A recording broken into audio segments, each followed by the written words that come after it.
श्री गोपाळ कृष्ण भगवान की जय. लीळा नंबर 57.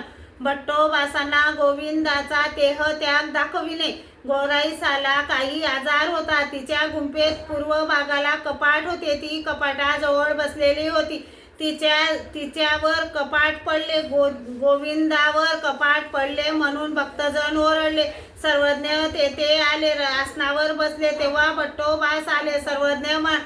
सर्वज्ञ म्हणाले, वानर्या, गोविंदाचा मृत्यू कसा झाला तो काय पायाचा. जी गोविंदासारखी भिक्षू आणि सर्वज्ञांचे सन्निधान सदैव दैवाची भाग्याची असे तोंडाने म्हटले, परंतु जवळ आले नाहीत. सर्वज्ञ म्हणाले, असं नाही, मूर्त देहाजवळ या. मग भट्टोबासांकडून प्रेताला आंघोळ घातली आणि कमरेभोवती रुमाल बांधून बसवले.